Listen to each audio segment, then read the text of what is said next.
Et le roi dit à Joab, qui était chef de l'armée, et qui se trouvait près de lui, parcours toutes les tribus d'Israël, depuis Dan jusqu'à Beersheba, qu'on fasse le dénombrement du peuple et que je sache à combien il s'élève.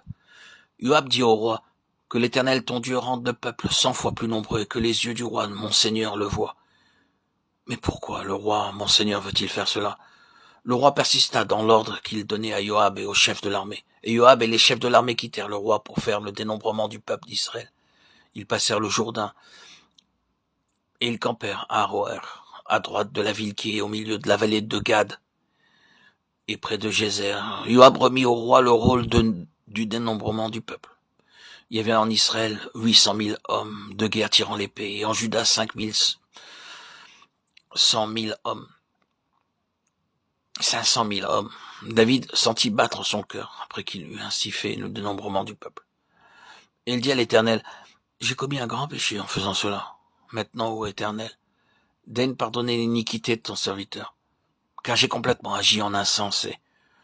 Le lendemain, quand David se leva, la parole de l'Éternel fut ainsi adressée à Gad le prophète, le voyant de David. Va dire à David, ainsi parle l'Éternel, je te propose 3 fléaux, choisis-en un, et je t'en frapperai. Gad alla vers David, il lui fit connaître la chose en disant, veux-tu 7 années de famine dans ton pays, ou bien 3 mois de fuite devant tes ennemis qui te poursuivront, ou bien 3 jours de peste dans ton pays? Maintenant choisis, et vois ce que je dois répondre à celui qui m'envoie. David répondit à Gad, je suis dans une grande angoisse. Oh, tombons entre les mains de l'Éternel, car ses compassions sont immenses, mais que je ne tombe pas entre les mains des hommes. Comme l'ange étendait la main sur Jérusalem pour la détruire, l'Éternel se repentit de ce mal. Et il dit à l'ange qui faisait périr le peuple, assez, retire maintenant ta main. L'ange de l'Éternel était près de l'aire d'Aravna, le Jébusien, de Samuel 24, 2, 5, 9, 14, 16. C'est ici une occasion où Dieu dut amener David sur une aire de battage.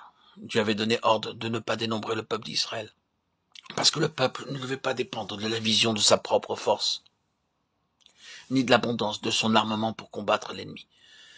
David savait très bien que ce n'est ni par ses forces, ni par ses propres moyens qu'il pourrait vaincre les ennemis.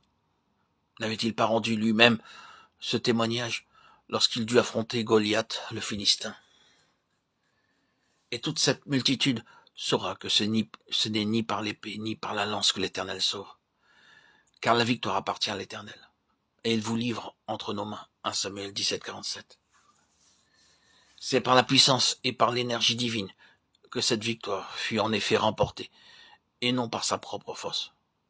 Et voici qu'après tant d'années, David fut à nouveau tenté de faire ce dénombrement du peuple, afin de connaître le nombre exact des gens de guerre sur lesquels il pouvait compter dans le pays.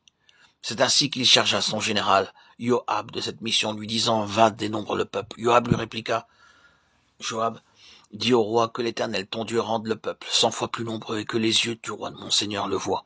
Mais pourquoi le roi, mon Seigneur, veut-il faire cela? Le roi persista dans l'ordre qu'il donnait à Joab et aux chefs de l'armée. Et Joab et les chefs de l'armée quittèrent le roi pour faire le dénombrement du peuple d'Israël. 2 Samuel 24, 3, 4. Il s'ensuivit que la colère de Dieu s'enflamma contre eux, et 110 000 hommes périrent ce jour-là. L'Éternel envoya la peste en Israël depuis le matin jusqu'au temps fixé, et de Dan à Beersheba. Il mourut 70 000 hommes parmi le peuple. Comme l'ange étendait la main sur Jérusalem pour la détruire, l'Éternel se repentit de ce mal. Et il dit à l'ange qui faisait périr le peuple, assez. Retire maintenant ta main. L'ange de l'Éternel était près de l'aire d'Aravna, le Jébusien, de Samuel 24, 15, 16. Nos yeux doivent être fixés sur le Seigneur, lui seul, pour la victoire et pour tout ce dont nous avons besoin. Cependant, de nos jours, nous constatons que d'illustres serviteurs de Dieu recourent à toutes sortes de stratagèmes et de méthodes humaines pour obtenir de l'argent. C'est parce que leur cerveau est rempli de rebut, c'est-à-dire de paille, de foin et de chaume, ce que nous appelons intelligence et sagesse.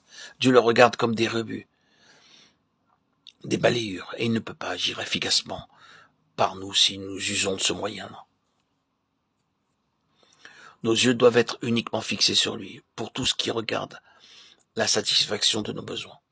C'est la toute première leçon que le Seigneur m'enseigna. Il me recommanda de ne jamais faire la moindre allusion à personne, quel que soit le pays où je me trouvais, à propos de mes besoins ou des besoins pour l'œuvre de Dieu. Et je gardis cet enseignement dans mon esprit.